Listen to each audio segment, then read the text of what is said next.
Hello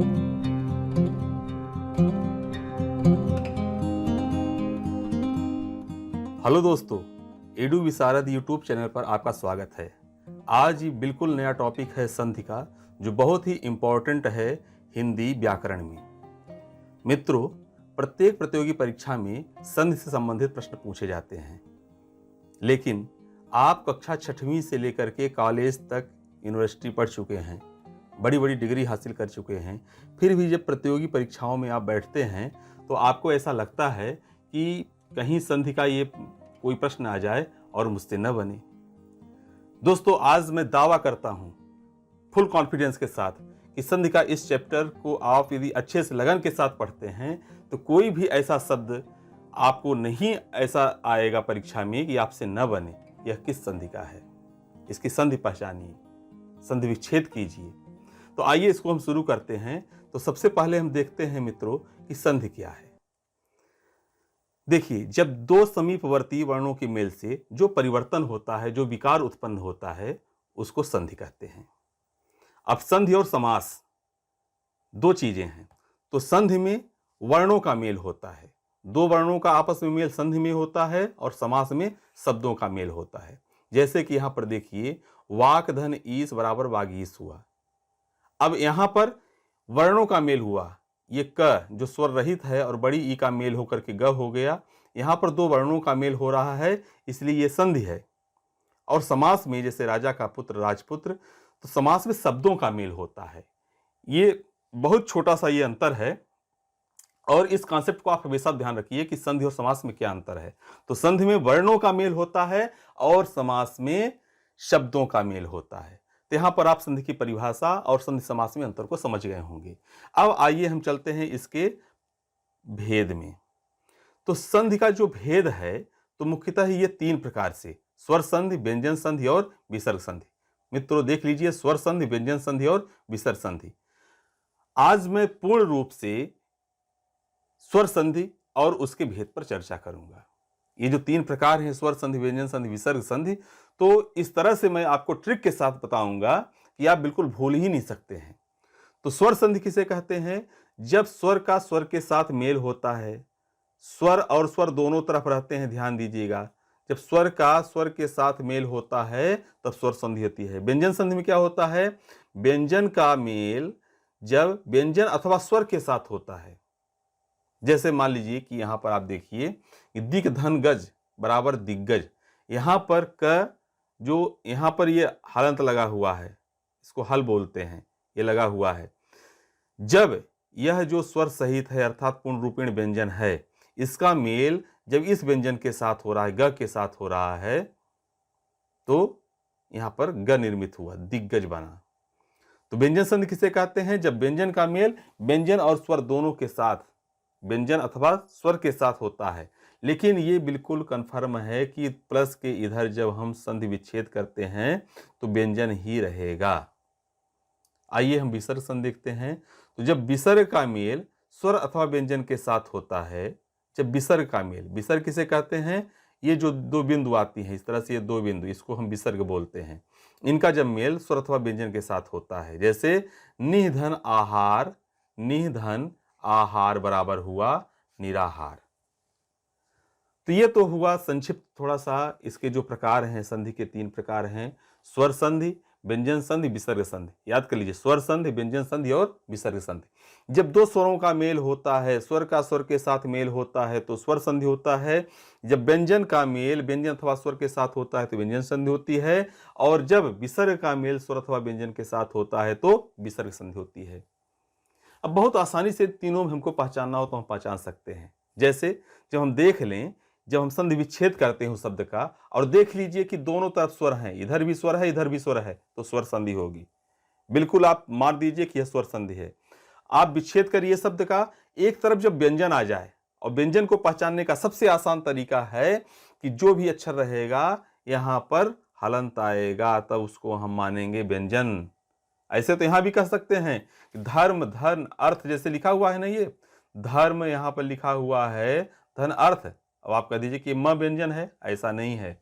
अभी हम वर्ण विन्यास आगे आपको समझाएंगे। जब इसका वर्ण विन्यास म का हम करते हैं, यहीं पर हम देख लेते हैं। जैसे कि मान लीजिए कि यहाँ पर धर्म लिखा हुआ है, ये धर्म प्लस अर्थ है। अब यहाँ पर कैसे स्वर स्वर का मेल हो रहा है आप देखिए, यहाँ पर ये जो म है तो म में हलंत प्लस अ आएगा, प्लस अ। अब ये जो दोनों अ हैं, ये और ये अ मिल करके क्या हो गया, बड़ा आ, तो बन गया ये धर्मार्थ। अब यहां पर देखिए, जब व्यंजन संधि में एक तरफ व्यंजन होता है, इसी तरह से विसर्ग संधि में जब हम जाएंगे तो इसका जो पहचानने की ट्रिक है, तो विसर्ग आप पाएंगे। जो भी अक्षर रहेगा उसके आगे दो इस तरह से बिंदु आएंगे जिसको हम विसर्ग बोलते हैं। अब तो आप बिल्कुल पहचान जाएंगे कि स्वर संधि है कि व्यंजन संधि है, विसर्ग संधि है। होता यह है कि प्रतियोगी परीक्षाओं में अब स्वर संधि के जो भेद हैं, 5 भेद हैं, तो इनमें से पूछता है कि यह कौन सा भेद है। उसमें बहुत ही कठिनाई होती है और आप कक्षा 6वीं से लगभग पढ़ रहे हैं इसको और कॉलेज तक पहुंच गए हैं, प्रतियोगी परीक्षाओं की तैयारी कर रहे हैं, परीक्षा में बैठते हैं, ये शब्द आते हैं, आपसे बनते नहीं हैं। आप बिल्कुल आप ध्यान से देखिए, आज ट्रिक गलती बिल्कुल नहीं होगी। यहाँ पर देखिए, अगला चलते हैं हम स्वर संधि। इसके जो भेद हैं 5 हैं, बिल्कुल याद कर लीजिए। ये 5 हैं, दीर्घ हो, दीर्घ संधि है, गुण संधि है, वृद्धि संधि है, यण संधि है और अयाद संधि है। अभी आपको बहुत कठिन लगता हो, कैसे हम पहचानें दीर्घ है कि गुण है कि वृद्धि है कि यण है कि अयादि है। लेकिन अभी आपको अभी का अभी, ऐसा नहीं है कि अभी आप पढ़ने के बाद में किसी किताब में देखें। किताब में तो सब कुछ लिखा है, शुरू से ही हम पढ़ते आ रहे हैं, किताब में लिखा हुआ है। लेकिन अभी आप अभी का अभी इसके कॉन्सेप्ट को क्लियर करेंगे और समझ जाएंगे कि इनमें से दीर्घ है कि गुण है कि वृद्धि है कि यण है कि अयादि है। और मैं दावे के साथ कहता हूं कि यदि आप ध्यान से लगन के साथ इसको पढ़ रहे हैं तो आज का आज, अभी का अभी, इसी समय आपको समझ में आ जाएगा कि यह शब्द दीर्घ का है कि गुण का है कि वृद्धि का है कि यण का है कि अयादि का है। तो देरी किस बात की, चलिए आगे हम चलते हैं। यहां पर हम आ जाते हैं, ये पहला जो हमारा दीर्घ संधि है। ध्यान से देखिए, दीर्घ संधि कैसे पहचानेंगे। दीर्घ का अर्थ क्या होता है, दीर्घ का अर्थ होता है बड़ा। दीर्घ का अर्थ क्या होता है, बड़ा बड़ा। ह्रस्व या दीर्घ दो प्रकार के होते हैं हमारे ना वर्ण, जैसे अ आ ई अ आ। यहां पर अ हमारा ह्रस्व है और आ दीर्घ है। यहां पर आप समझ लीजिए इसको पहले। यहां पर जैसे अ बोलते हैं और आ बोलते हैं, ई बोलते हैं और बड़ी ई बोलते हैं। ये जो अ है ह्रस्व है, ह्रस्व का अर्थ होता है छोटा, बड़ा आ ये दीर्घ है, ह्रस्व है ये दीर्घ है। तो दीर्घ संधि अर्थात जब दो वर्णों का मेल होगा तो परिणाम में हमेशा बड़ा बनेगा, बड़ी मात्रा का वर्ण दीर्घ।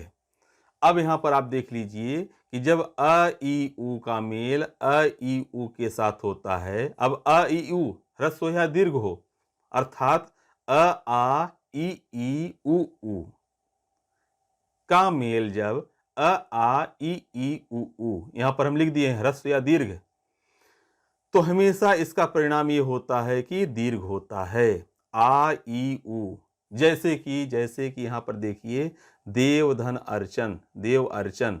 अब यहां पर जब व अर्थात व में असमाहित है, जब वर्ण विन्यास करेंगे, यहां देख लीजिए हमने यहां पर देव का पूरा लिख दिया है। वर्ण विन्यास, वर्ण विन्यास का अर्थ क्या होता है, जो हमारा शब्द है तो उसके प्रत्येक वर्ण को अलग कर देना।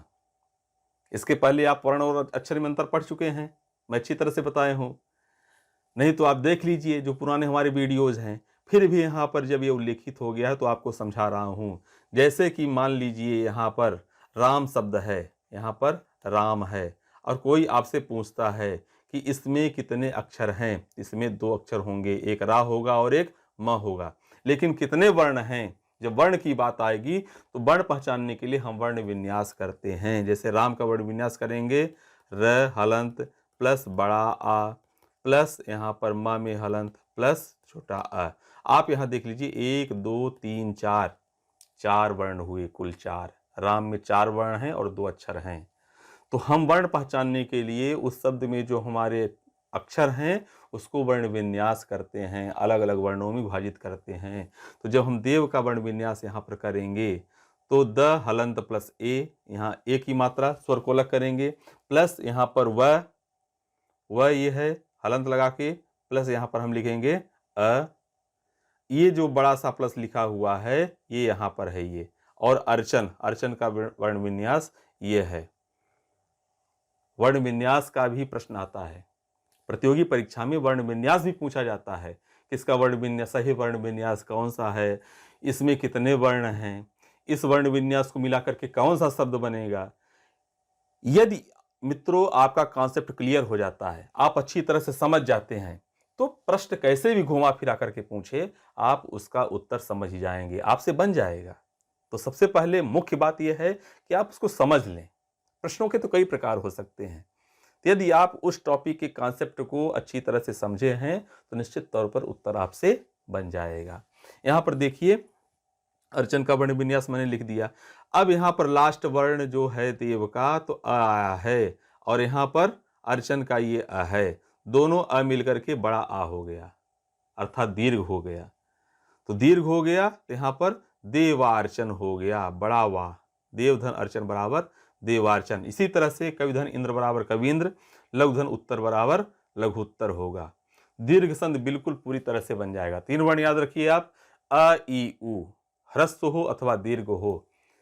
अ ई उ का जब मेल अ ई उ से होता है तो हमेशा आ ई उ होता है, दीर्घ होता है। बिल्कुल पूरी तरह से कॉन्सेप्ट को क्लियर कर लीजिए। दीर्घ का अर्थ होता है बड़ा। जब इन वर्णों का मेल अ ई उ ह्रस्व या दीर्घ का मेल जब अ ई उ ह्रस्व अथवा दीर्घ से होता है तो हमेशा दीर्घ होता है। हमारा जो अक्षर आ, बड़ा आ, बड़ी ई, बड़ा उ होता है। नेक्स्ट हम चलते हैं, अभी आप और अच्छे से समझ जाएंगे इन शब्दों को देख करके।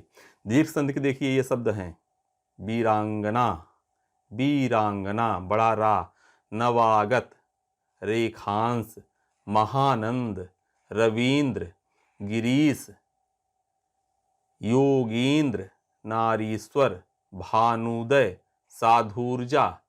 यहाँ पर बड़ा ऊ देखिए, बड़ा आ है वीरांगना, वीरांगना यहाँ पर बड़ा रा, नवागत बड़ा वा, रेखांश, महानंद, रवींद्र, रवि व में छोटी की मात्रा, रविधन इंद्र बराबर रवींद्र, गिरिधन ईश बराबर गिरीश।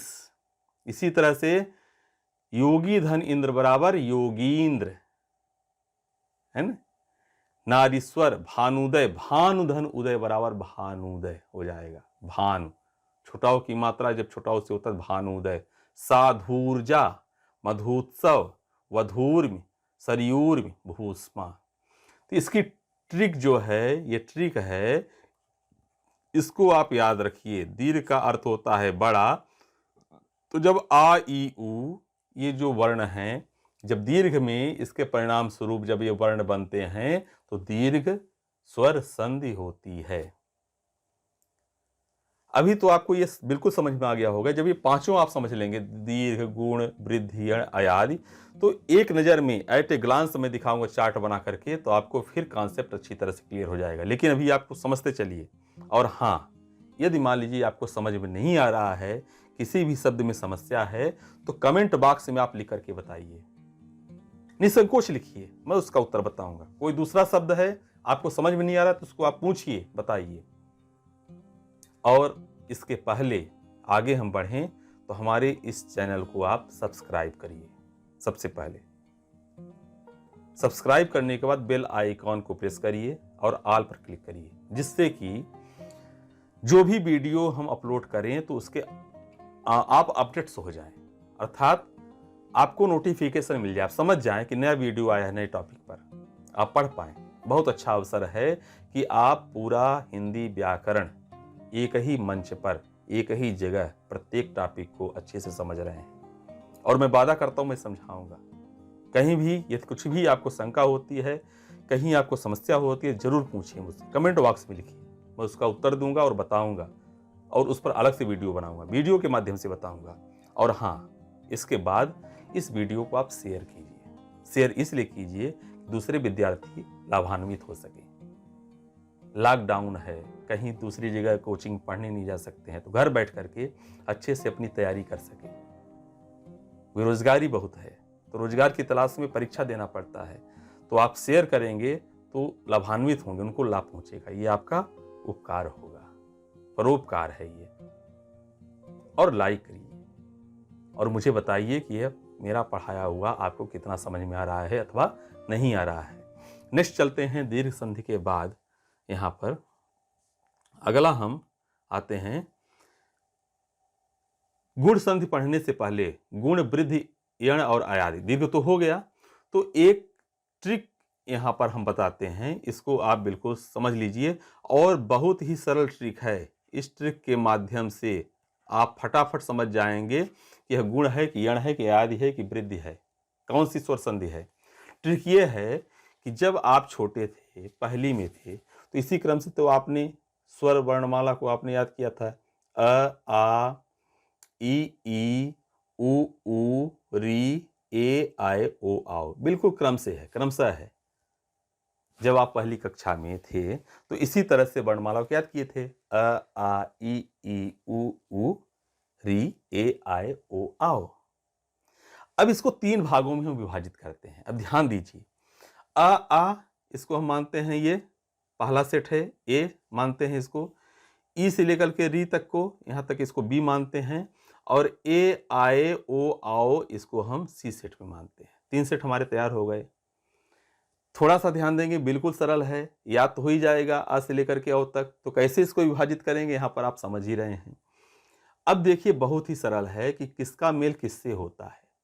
तो गुण संधि में यहां पर ये चारों का हम बता दिए हैं, अभी इसका हम विस्तृत वर्णन आगे करेंगे। तो जो हमारी गुण संधि है, गुण संधि में ए प्लस बी, अर्थात ए का तात्पर्य क्या है, आ। यहां पर फिर से हम बता रहे हैं, अ अथवा आ, ये हुआ ए, प्लस बी मतलब ई अथवा बड़ी ई अथवा छोटा ऊ अथवा बड़ा ऊ अथवा री। गुण संधि में इनका और इनका मेल होता है। अभी तो इतना आप समझिए, इतना कॉन्सेप्ट क्लियर कीजिए।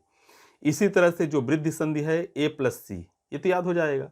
पहले तो ये पांचों आप क्रम से याद कर लीजिए, दीर्घ, गुण, वृद्धि, यण, अयादि। दीर्घ, गुण, वृद्धि, यण, अयादि, ये बिल्कुल याद होने चाहिए। संधि के प्रकार 3 हैं, स्वर, व्यंजन, विसर्ग। फिर स्वर संधि की ये 5 प्रकार हैं, इसके 5 भेद हैं। कौन कौन से, दीर्घ, गुण, वृद्धि, यण, अयादि। तो दीर्घ तो आपको समझ में आ गया, दीर्घ का अर्थ होता है बड़ा। क्या बड़ा, आ, बड़ा आ, बड़ी ई, बड़ा ऊ। अब यहां पर गुण में आइए, गुण में ए प्लस बी अच्छे। अब ये कैसे, अभी हम इसको बिना लिखे हुए, ये जो है ना 3 जो हमारे ये अलग अलग स्लॉट में हम लिख दिए हैं, इसको बिना बताए लिखते, ये तो किताब में भी लिखा हुआ है। और ऐसे आप शुरू से ही बहुत बचपन से ही पढ़ते चले आ रहे हैं, पढ़ते हैं, देखते हैं और भूल जाते हैं। लेकिन इसको याद करने के लिए आपके मस्तिष्क में हमेशा रहे, किसी भी प्रतियोगी परीक्षा में आप बैठें तो तुरंत देखते ही आप समझ जाएं उसके विच्छेद को कि यह इसका भेद है, ये गुण है। वृद्धि में ए प्लस सी अर्थात आ, यहां पर देख लीजिए विस्तृत रूप से, अ अथवा बड़ा आ का जब मेल सी में क्या है, ए अथवा ऐ अथवा ओ अथवा आओ, इनसे जब मेल होता है वृद्धि संधि। यण संधि में क्या होता है, बी प्लस भिन्न स्वर। बी में क्या है, बी में ई, उ, री का जब मेल इनके अलावा भिन्न स्वर अर्थात इन स्वरों के अलावा, किनके अलावा, ई, उ, री के अलावा किसी दूसरे के साथ यदि होता है तब वहां पर यण संधि होगा। अयादि में सी प्लस भिन्न स्वर। कितना सरल है, बिल्कुल। पहले आप क्रम से याद कर लीजिए, दीर्घ, गुण, वृद्धि, यण, अयादि, 5 याद हो गए। अब दीर्घ का अर्थ होता है बड़ा। क्या बड़ा, बड़ा आ, बड़ी ई, बड़ा ऊ। गुण में आ जाइए, गुण ए प्लस बी, इसके बाद वृद्धि ए प्लस सी, फिर यण संधि बी पहले आता है बी में, बी प्लस भिन्न स्वर, अयादि में सी प्लस भिन्न स्वर। बहुत छोटी सी ट्रिक है, बहुत जल्दी आपको याद हो जाएगा। अब इसी ट्रिक का सहारा लेकर के आइए हम चलते हैं गुण संधि में। अभी का अभी आप कॉन्सेप्ट क्लियर कीजिए गुण संधि का। आइए नेक्स्ट हम चलते हैं गुण संधि में। ये है गुण संधि, यहाँ पर है a प्लस बी, आप देख रहे हैं। अब यदि इसको बिना लिखे हुए हम यहाँ से यहाँ तक लिख देते तो आपको लगता कि अरे ये तो फिर वही कहाँ अ है, कहाँ आ, कहाँ ई। एक बार तो आप ध्यान से पढ़ेंगे, फिर भूल जाएगा, दिमाग से निकल जाएगा। लेकिन यदि आप a प्लस बी याद रखे हुए हैं, a का अर्थ होता है अ अथवा आ, और b में ई से लेकर के री तक के यहाँ पर ये हमारे वर्ण आते हैं क्रम से। यदि इनका मेल अ अथवा आ का मेल ई उ री से हो तो क्रमशः ई का ए होता है, उ का ओ होता है, री का अर होता है। बहुत सरल है। ई का ए ओ अर, गुण में याद रखिए ए ओ अर। यहाँ पर ए प्लस बी जैसे लिखा हुआ है तो इसके बराबर आप यहाँ लिख भी सकते हैं। आपको सूत्र याद करना हो तो कर लीजिए ए ओ अर। बहुत सरल फार्मूला है ना। गुण संधि किसे कहते हैं? ए प्लस बी बराबर ए ओ अर, गुण संधि। अब कैसे होता है फिर से यहाँ, इसलिए मैं बार बार ये वर्ण विन्यास समझा रहा हूं कि आपको संधि तो समझ में आ जाए कि संधि मेल कैसे होता है। वर्णों का मेल एक बार समझ में आ जाए, बहुत अच्छे समझ में आ जाएगा आपको।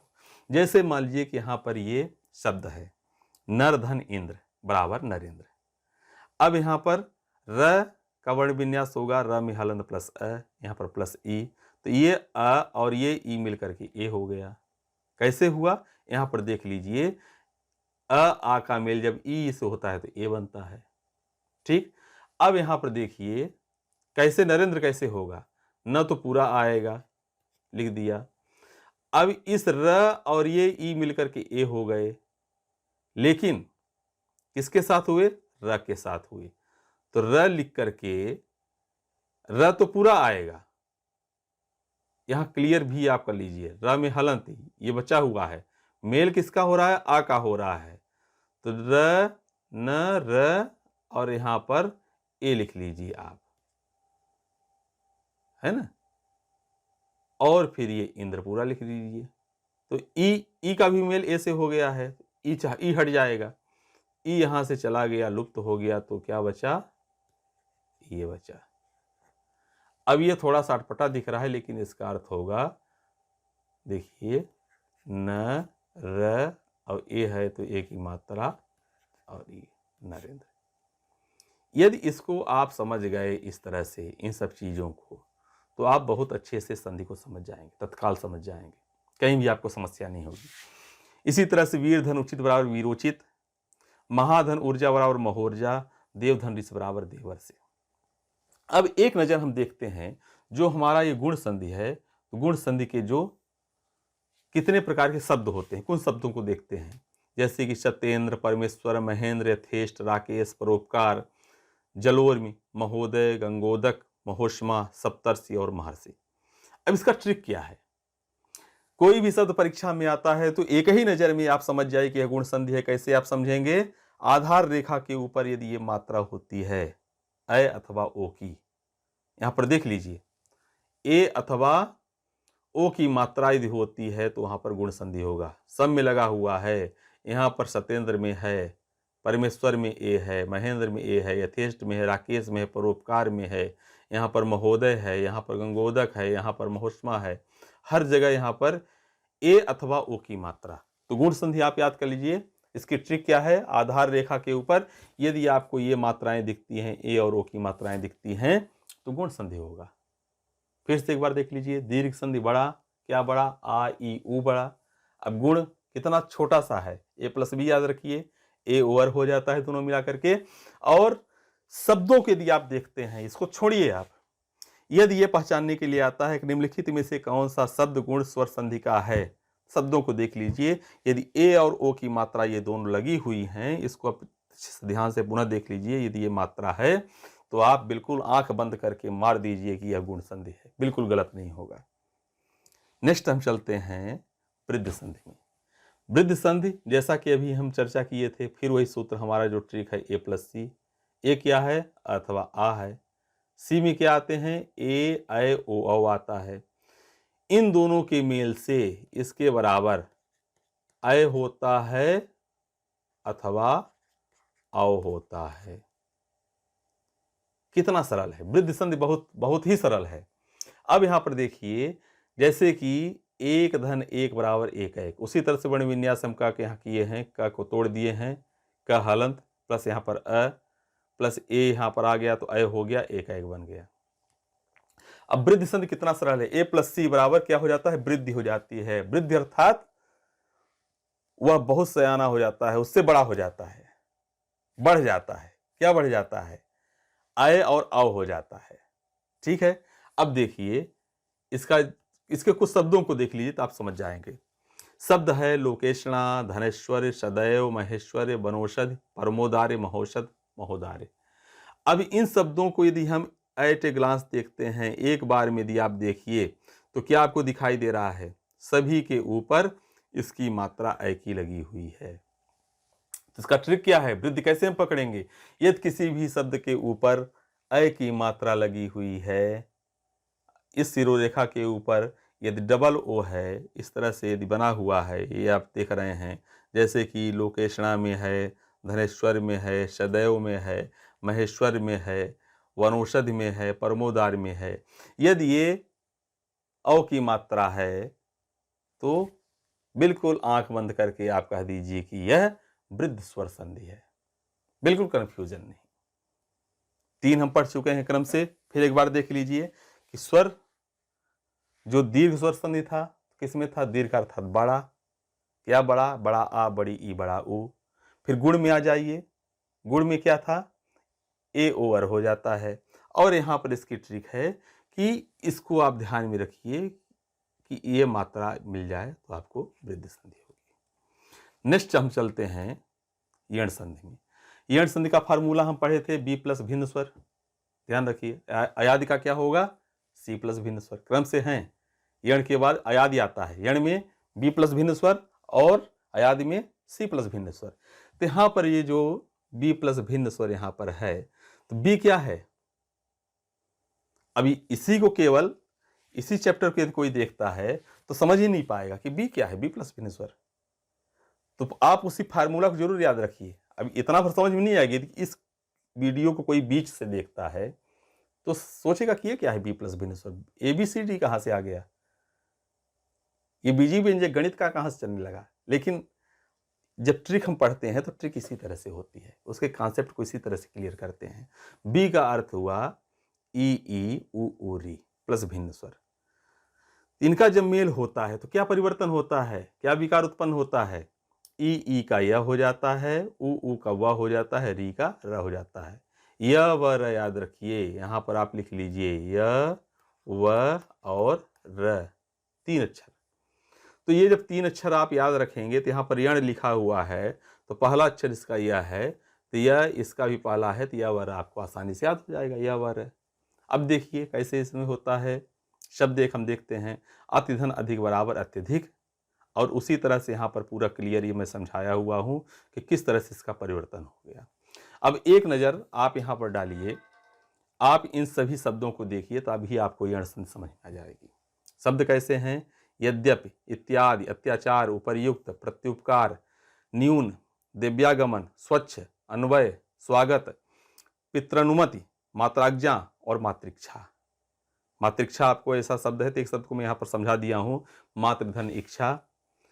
त्री का जब वर्ण विन्यास करेंगे तो त में हलंत प्लस री, रीश्वर है, प्लस ये वाला ई यहाँ पर है, ये तो री और ई मिलकर के र हो गया हलंत वाला, तो यहाँ पर मातृच्छा हो गया। ये र में छोटी की मात्राएं लग गई और त में ये र लग गया तो त का त्र बन गया और छोटी ई मिल करके मातृच्छा हो गया। अब इसका ट्रिक देखिए, बहुत छोटा सा ट्रिक है। ट्रिक क्या है, बिल्कुल सरल है। य व र के साथ अधूरा शब्द, जहां कहीं भी य व र के साथ कोई अधूरा शब्द लगा हुआ है, अधूरा यहां पर अक्षर कर लें, ये शब्द को हटा करके अक्षर कर लें तो अच्छा रहेगा, अधूरा अक्षर।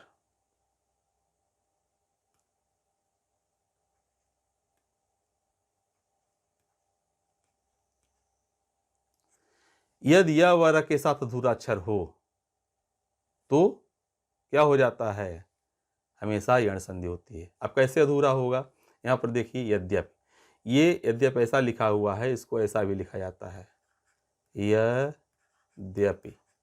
ये देखिए आधा द य के साथ, तो य के साथ ये आधा अक्षर है यद्यपि, यहाँ पर यण संधि होगी। य के साथ आधा त लगा हुआ है तो यण संधि है। य के साथ आधा त लगा है अत्याचार। इसी तरह से यहाँ पर य के साथ आधा र यहाँ पर है, आधा त है। य के साथ आधा न है, य के साथ आधा व है, व के साथ आधा स है ना। य व र इन तीनों के साथ अधूरा अक्षर कोई भी यदि जुड़ा रहे, अधूरा अक्षर मतलब आधा अक्षर स्वर विहीन, तो यण संधि होगी। बिल्कुल यदि प्रतियोगी परीक्षाओं में इस तरह से प्रश्न आता है कि निम्नलिखित में से यण संधि कौन सी है, आपको यदि य व र के साथ अधूरा अक्षर मिलता है तो आंख बंद करके बिल्कुल आप, गलती तो हो ही नहीं सकती है, इसमें गलती नहीं, गलती की ऐसी की तैसी, बिल्कुल आपको समझ में आ जाएगा कि यह यण संधि है। नेक्स्ट हम चलते हैं, अभी देख लेते हैं कि अगला कौन सा है, अयाद संधि। अयाद संधि जैसा कि फार्मूला भी आप पढ़े थे, सी प्लस भिन्न स्वर। अब ये सी क्या है, ए आई ओ आओ, पहले ही मैं याद करा चुका हूं और बहुत सरल है याद करना। फिर से आप देख लीजिए कि सूत्र क्या था, अ आ ए स्लॉट में था, ई उ री यहां तक बी स्लॉट में था, ए आई ओ आओ ये सी में। तो ए आई ओ आओ है ये प्लस भिन्न स्वर, जब दोनों का मेल होता है तो ए का अय होता है, अय का आय होता है, ओ का औ होता है, औ का आव होता है। बहुत कितना सिंपल है, अय आय औ आव हो जाता है। इनका जब मेल होता है, सी प्लस भिन्न स्वर का जब मेल होता है तो अय आय औ आव हो जाता है। अयादि, अयादि का अर्थ ये है आय धन आदि। कितना सरल है। यण संधि को आप कैसे याद रखेंगे, य व र, ये जो पहला अक्षर है, इसी तरह अय से याद रखेंगे तो अय आय औ आव। अब यहां पर ये देखिए एक उदाहरण से हम समझते हैं, जैसे कि ने धन अन बराबर नयन, ने धन न बराबर कैसा हो गया, क्या, नयन। अब ने का वर्ण विन्यास करेंगे, न में हलंत प्लस ए प्लस ये वाला अ यहां पर है, ए और अ मिल करके अय हो गया। अब देखिए कैसे बनाए, इस न में ये न बचा, इसको हम लिख दिए यहां पर। अब जब ये अय है तो ये वाला अय इसमें सम्मिलित हो गया, यहां पर लिखिए ना, ये अय और न, यही बनेगा ना। यहां पर देखिए न हलंत, ये यहां पर ये खाली लिख दिए, अय बन गया ये, और आ तो इसी में समाहित हो गया था, बचा ये न, तो यहां पर न लिख दिए। अब ये तीनों मिलकर के बन गए न में अ न, य न, नयन हो गया। से धन अन बराबर सयन, नय धन इका बराबर नायिका। अब फिर से हम कुछ शब्दों को देख लेते हैं जिससे कि हम समझ जाएं यह अयाद संधि है। यहां पर देखिए, नायक, पवन, श्रवण, पवित्र, गवीस, पावन, पावक, नाविक, भावुक, ये सभी शब्द अयाद संधि के हैं। अब इसकी ट्रिक क्या है, ट्रिक है कि ये जो शब्द हैं बहुत सीधे साधे हैं। आप देख लीजिए कि ए यहां पर ओ आय आओ की मात्रा नहीं आती, ए आय ओ आओ, इसको ऐसा आप पढ़ सकते हैं, ए आय ओ आओ की मात्रा नहीं आती, अर्थात इनके ऊपर ये जो शिरोरेखा है, तो शिरोरेखा के ऊपर आप ए आय ओ आओ नहीं पाएंगे। तो यदि कभी परीक्षा में आ जाए कि निम्नलिखित में अयाद संधि कौन सी है, तो आप अच्छी तरह से देख लीजिए कि इस जो शिरोरेखा है उसके ऊपर ये मात्रा बिल्कुल नहीं आती है, और अधिकतम ये जो शब्द होते हैं 3 अक्षर के होते हैं, 3 अक्षर के शब्द होते हैं, और इनके ऊपर ये जो शिरोरेखा से तात्पर्य जैसे पवन है, श्रवण है, पवित्र है, यहाँ पर आया हुआ है तो छोटी की मात्रा आई है।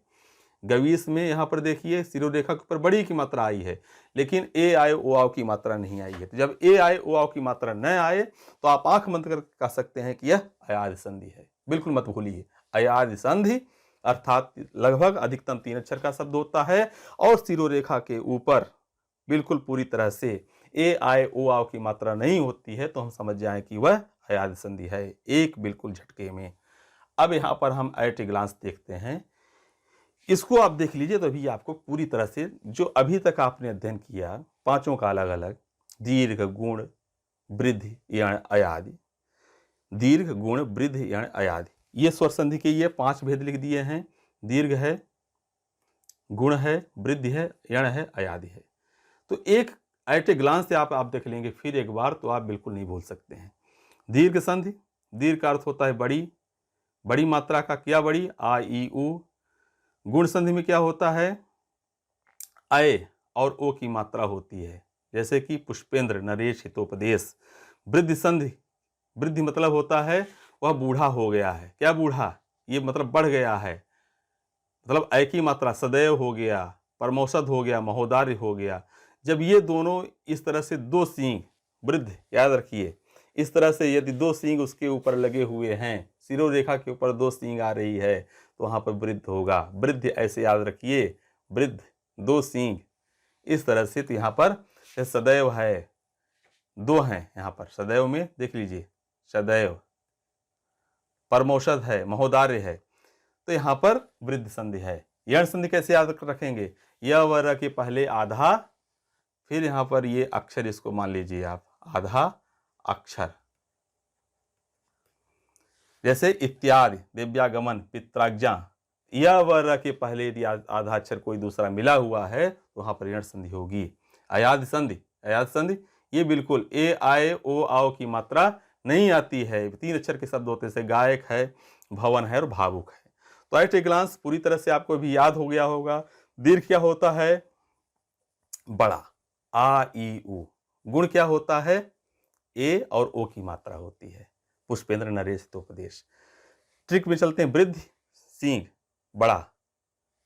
यण, य व र के पहले कोई आधा अक्षर जुड़ा हुआ हो तो वहां पर यण होता है। अयाद में ए आय ओ आओ की मात्रा शिरोरेखा पर बिल्कुल नहीं होती है, सिंपल सा होता है वह अक्षर, और लगभग 3 अक्षर का वह शब्द होता है, अयादि होती है। तो ये था आज स्वर संधि के बारे में फुल डोज, पूरी तरह से। इसके अलावा कहीं भी पढ़ने की आवश्यकता नहीं है, किसी भी किताब, किसी भी वीडियो को देखने की आवश्यकता नहीं है। आप पुनः इसको अच्छे से समझिए और आंख बंद करके यदि परीक्षा में कभी भी आए तो आप दीर्घ, गुण, वृद्धि, यण, अयादि में से आप पहचान जाएंगे कि यह कौन सा अक्षर है। इसके विग्रह को कर लेंगे, संधि विच्छेद को कर लेंगे आप। इसी तरह से हम अगले वीडियो में व्यंजन संधि के बारे में बात करेंगे, ट्रिक के माध्यम से ही। जरूर आप देखिए, अपने कॉन्सेप्ट क्लियर कीजिए। चैनल को अभी का अभी सब्सक्राइब कर लीजिए, अभी का अभी शेयर कीजिए, अभी का अभी लाइक कीजिए। मिलते हैं अगले वीडियो में व्यंजन संधि के साथ। तब तक के लिए नमस्ते, धन्यवाद।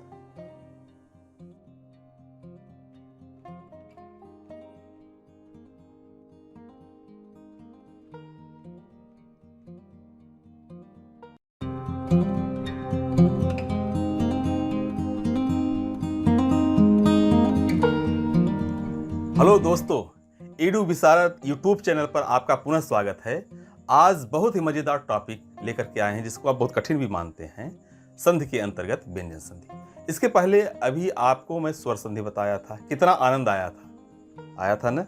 स्वर संधि को कितना कठिन आप मानते थे, लेकिन कितनी सरलता से ट्रिक के साथ आप अच्छी तरह से समझ गए हैं। आज मैं चर्चा कर रहा हूं व्यंजन संधि के बारे में। तो आइए तुरंत देखते हैं व्यंजन संधि। तो जैसा कि मैं कल ही चर्चा किया था कि स्वर संधि में क्या था कि प्लस के दोनों ओर स्वर होता है, स्वर प्लस स्वर बराबर स्वर ही होता है। लेकिन व्यंजन संधि में जब व्यंजन का मेल प्लस के इधर व्यंजन होता है, व्यंजन अथवा स्वर के साथ होता है, वहां पर व्यंजन संधि होती है। उदाहरण हम देखते हैं, यहां पर आप देख रहे हैं, उत्धन हार बराबर उद्धार, वाकधन ईस बराबर वागीस। इसकी ट्रिक क्या है? एक ही नज़र में आप परीक्षा में यदि कोई भी ऐसा प्रश्न आता है कि निम्नलिखित शब्दों में से यदि मान लीजिए कि शब्द लिखा हुआ है तो ठीक है, आप संधि विच्छेद करके समझ जाइए, और संधि विच्छेद लिखा हुआ है तो आप समझ जाइए जो प्लस है तो प्लस के हमेशा पहले अर्थात लेफ्ट साइड में हमेशा व्यंजन होता है, हमेशा। इसकी ट्रिक पहचानने की ट्रिक ये है। नेक्स्ट हम चलते हैं, इसके जो नियम है उसकी एक ट्रिक है। बस 3 चीजें हैं, आप याद कर लीजिए। 3-5 करना, छत पर नमस्कार। 3 ये वाक्यों को आप याद कर लीजिए, 3-5 करना, छत पर नमस्कार। अब आप सोचेंगे ये क्या है? इसी ट्रिक की सहायता से हमको तो नियम समझना है ना, नियम याद करना है। कुछ परीक्षाएं ऐसी भी होती हैं, जब लिखित परीक्षा होती है तो उसमें ये भी आ जाता है कि व्यंजन संधि के नियम लिखिए। ये प्रश्न थोड़ा-सा कठिन होता है, इसलिए कि सभी नियमों को लिखना पड़ता है। तो यदि ऐसा प्रश्न है, तो ये ट्रिक बहुत ही काम करेगी। और यदि पहचानने के लिए आता है कि कौन-सी संधि है, तब भी काम में आएगी ये ट्रिक, और यदि विच्छेद भी आता है, तब भी ये काम में आएगी ट्रिक। तो 3-5 करना, छत पर नमस्कार, 3-5 करना, छत पर नमस्कार, ये आप याद कर लीजिए बिल्कुल। अब आगे चलते हैं, इसी ट्रिक की सहायता से हम समझाने का प्रयास करेंगे। पहला नंबर 1, 3-5 करना।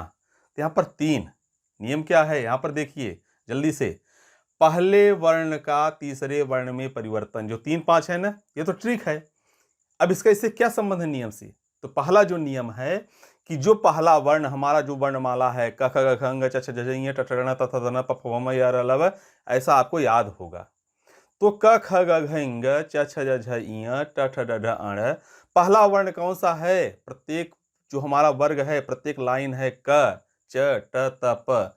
क ख ग घ अंग, क से च छ ज झ ञ, ट से ट ठ ड ढ अण, त से त थ द न। तो ये जो प्रत्येक जो पहला वर्ण है, इसका परिवर्तन किसमें हो रहा है? तीसरे वर्ण में हो जाता है। क का ग में परिवर्तन, च का ज में, ट का ड में, त का द में, प का ब में। क्रमशः इसका परिवर्तन इसी तरह से होता है। यदि मान लीजिए आप ट्रिक से नहीं याद करते हैं, तो फिर परेशान रहेंगे कि इसका परिवर्तन किसमें हो रहा है। तो 3-5 करना, पहला 3 है, तो पहला जो वर्ण है, तो तीसरे वर्ण में इसका परिवर्तन होता है। अब देखिए, हम यहाँ पर आगे देखते हैं शब्दों को। दिक धन गज बराबर दिग्गज, क्या है ना, यहाँ पर इसका परिवर्तन किसमें हो गया? ग में होगा। तीसरा वर्ण कौन सा है? ग, तो दिग्गज हो गया। अब देखिए सीधा सीधा जुड़ा हुआ है, ये विलोपित हो गया आधा क, सीधे इसका परिवर्तन किसमें हो रहा है? आधे ग में हो रहा है, तो यहाँ पर दिग्गज। च का परिवर्तन किसमें हो गया? ज में हो गया, है ना। यहाँ पर देखिए, इसको समझने के लिए हम समझ सकते हैं, ये च का परिवर्तन हो रहा है ज में। च छ ज, आधा ज है, इसके साथ अस्वर लग गया, यहाँ पर पूरा ज हो गया, तो अजंत बन गया। सठ धन आनन बराबर सडानन हो गया। उत धन योग बराबर उद्योग हो गया। अप धन ज बराबर अब्ज। बिल्कुल सरल है, कितना सरल है देखिए। ट का परिवर्तन बिल्कुल ड में हो गया, त का परिवर्तन द में हो गया, तो यहाँ पर द हो गया। प का परिवर्तन प फ ब, तीसरा वर्ण कौन सा है? ब है, यहाँ पर अब्ज हो गया। अब यहाँ पर दोस्तों ये दो शब्द हैं, एक है दिग्विजय, एक है सद्गुण। यदि आप समझ गए हैं इसको, तो मैं चाहता हूं कि आप कमेंट बॉक्स में इसके विच्छेद को लिखिए, मुझे पता चले कि आपको समझ में आ रहा है कि नहीं आ रहा है। आप कमेंट में इसका विच्छेद, दिग्विजय का विच्छेद क्या होगा, संधि विच्छेद करके लिखिए। सद्गुण का विच्छेद क्या होगा, आप कमेंट बॉक्स में इसके विच्छेद को लिख करके मुझे बताइए, तब तो मैं मानूंगा कि आपको समझ में आ रहा है। बहुत ही सरल है, आप याद रखिए। पहला जो नियम है, पहले वर्ण का परिवर्तन तीसरे वर्ण में हो जाता है। नेक्स्ट आगे हम चलते हैं। दूसरा नियम बहुत जल्दी से देखिए, बहुत सरल है। पहले वर्ण का पांचवें वर्ण में परिवर्तन, ठीक थी ना। 3-5 करना, तो 3 तो हो गया, अब 5। तो पहले वर्ण का परिवर्तन पांचवें वर्ण में होता है। कब? अनुनासिक वर्ण न म से मेल होने पर। यदि मान लीजिए कि अनुनासिक वर्ण न म आता है पहले वर्ण के बाद प्लस के इधर, तो उसका पांचवें वर्ण में परिवर्तन हो जाता है। पांचवा वर्ण कौन सा है? अंगयण नम। आपसे भी आएगा, इतना जल्दी मैं इसलिए बोल रहा हूँ कि मेरी प्रैक्टिस है, मेरा अभ्यास है। तो क इंगा में, च इया में, ट अड़ा में, त न में, प म में। उदाहरण देखिए, वाक धन मय बराबर वांगमय, कैसे परिवर्तन हो रहा है? ये का परिवर्तन अंगा में हो गया, ये पूरा जुड़ गया, तो वांगमय हो गया। सठ धन मुख बराबर सणमुख हुआ। चित धन मय बराबर चिन्मय हो गया। मैं मानता हूं कि आपको समझ में आ रहा होगा। यदि कठिनाई होगी, समझ में नहीं आ रहा है, तो कमेंट बॉक्स में लिखिएगा, मैं पुनः वीडियो बनाऊंगा। मैं तब तक वीडियो बना करके समझाऊंगा जब तक आपको समझ में नहीं आएगा। ठेका लिया हूं ना पूरा व्याकरण आपको समझाने के लिए, और दावा करता हूं कि समझ में आएगा और आपको मैं सफल करा करके रहूंगा। तो आप देखिए, बहुत ही सरल है, कौन सी इसमें कठिनाई है? क का पांचवा जो वर्ण है इंगा में परिवर्तन हो रहा है, ट का आधा अणा में हो रहा है, त का न में हो रहा है। कितना सरल है, कितना सिंपल है। अब यहाँ पर फिर यहाँ मैं दो वर्ण लिख रहा हूँ, जगन्नाथ और तन्मय। इसका विच्छेद करिए, कमेंट सेक्शन में आप लिखिए और मुझे बताइए, तब तो मानूंगा कि आपको समझ में आ रहा है। नेक्स्ट चलिए चलते हैं अगले नियम पर हम। तीसरा नियम छ संबंधी नियम है। ट्रिक क्या थी फिर याद करिए, 3 5 करना छत पर, तो छत पर जो है तो छ जो है तो यही है। छ संबंधी जो नियम है वह यह है कि ह्रस्व अथवा दीर्घ स्वर यदि रहता है और इसके बाद यहाँ छ आता है तो इसका परिवर्तन क्या होता है, छ के पहले च जुड़ जाता है। उदाहरण देखिए, स्वधन छंद बराबर स्वच्छंद। स्व तो पूरा आ गया, यहाँ पर छंद ही लिखा है, लेकिन इसमें जुड़ क्या रहा है, इस छ के साथ में आधा च जुड़ रहा है। कितना सरल है। परिधन छेद बराबर परिच्छेद। फिर हम दो शब्द दे रहे हैं, अनुच्छेद और विच्छेद। आप इसका विच्छेद कीजिए, कमेंट सेक्शन में लिखिए और मुझे बताइए कि आपको यह नियम समझ में आ रहा है कि नहीं आ रहा है। ये जो पहला हम जो ट्रिक बताए थे बिल्कुल शॉर्ट में, कौन सी ट्रिक थी, 3 5 करना, पहले वर्ण का परिवर्तन तीसरे में, फिर पहले वर्ण का परिवर्तन पांचवें में। कब, जब अनुस्वार न और म आए। अब यहां पर देखिए छत पर छ संबंधी नियम क्या है, जब ह्रस्व दीर्घ स्वर का मेल छ के साथ होता है कुछ नहीं होता है, जो छ आता है ना उसमें आधा च जुड़ जाता है। नेक्स्ट चलते हैं, अगला जो नियम है त संबंधी नियम है। छत, छत पर है ना, 3 5 करना छत, तो त है। अब इसमें थोड़ा सा त के कुछ नियम ज्यादा हैं, ध्यान से समझिएगा। कुछ तो मेहनत करनी पड़ेगी थोड़ी सी, इसलिए कि आप प्रतियोगी परीक्षा में बैठ रहे हैं और बैठ करके कुछ न कुछ बनेंगे। तो कुछ सरल भी है कुछ कठिन भी है, थोड़ा सा दिमाग लगाइए। है तो बहुत सरल, बिल्कुल सिंपल सा ही है, लेकिन सीधा सीधा नहीं है कि बस एक ही रूल में आपको याद हो गया, ऐसा नहीं है। यहाँ पर त संबंधी नियम में थोड़ा सा अच्छे से पढ़िएगा, कॉन्सेप्ट के साथ इसको मैं समझाऊंगा। इसको मैं डिवाइड किया हूं, आप इस चार्ट में देखिए। यदि त के साथ अथवा त के बाद च और छ आए तो त का च हो जाता है। इसकी ट्रिक यह है कि हमें से बड़ा भाई जो होता है ना, वो कहता है कि पहले मैं आऊंगा, छोटे को पीछे कर देता है। बड़ा भाई किसको मानूंगा, वर्णमाला में जो पहले आ रहा है उसको मैं बड़ा भाई मान रहा हूं। पहले प्रादुर्भाव हुआ इसलिए बड़ा हुआ। ऐसा नहीं है कि क ख ग तो आप ग को बड़ा मानिए, क बड़ा है, क का आगमन पहले हो रहा है, तो यहाँ पर त का च हो जाता है। यदि ये दोनों वर्ण आते हैं त के बाद, च और छ आता है तो हमेशा त का च होगा, छ कभी भी नहीं होगा। उदाहरण देखिए, उत धन चारण बराबर उच्चारण, यहाँ च है ना, तो त का परिवर्तन किस में हो रहा, आधे च में हो रहा, तो उच्चारण हो गया। यदि ज और झ आता है, यहाँ पर देखिए ज और झ आता है, त का ज में परिवर्तन होता है। यदि ट आता है तो ट का ट में ही, ड का ड में, ल का ला में। उदाहरण से आप समझ सकते हैं, सत धन जन बराबर सज्जन, कैसे हो गया, ये त ज में परिवर्तित हो गया। यहाँ है ना, त के बाद यदि ज झ आए, आप ऊपर देख लीजिए चार्ट में, तो सत धन जन बराबर सज्जन। बहुत सरल है। ये जो आधा त है, स्वर विहीन है, मतलब पूर्ण व्यंजन है, ये ज में परिवर्तित हो गया तो यहां जन लग गया। यहां पर बृहद धन टीका, बृहद टीका हो गया, है ना। त का परिवर्तन किसमें हो रहा है, यहां पर बृहद टीका, यह ट आ रहा है तो ट एक और हो गया, है ना। ट का ट में ही, ट यदि आता है तो सीधे ट लिखते हैं हम। उत धन डयन उड्डयन है, उत धन लास उल्लास है। तो यदि इस तरह से आता है तो आप हमेशा याद रखिए किसी तरह से परिवर्तन होता है। नेक्स्ट चलते हैं। अब ये विशेष नियम है छ संबंधी। यदि प्लस के दोनों तरफ परिवर्तन, प्लस के दोनों तरफ परिवर्तन, इस नियम में क्या होता है, अभी तक हम देखे हैं कि जो प्लस होता है तो पहले ही अक्षर में परिवर्तन हम कर रहे हैं, या किसी में जुड़ रहा है तो सीधे डायरेक्ट एक ही तरफ हो रहा है, लेकिन इधर दोनों तरफ हो रहा है।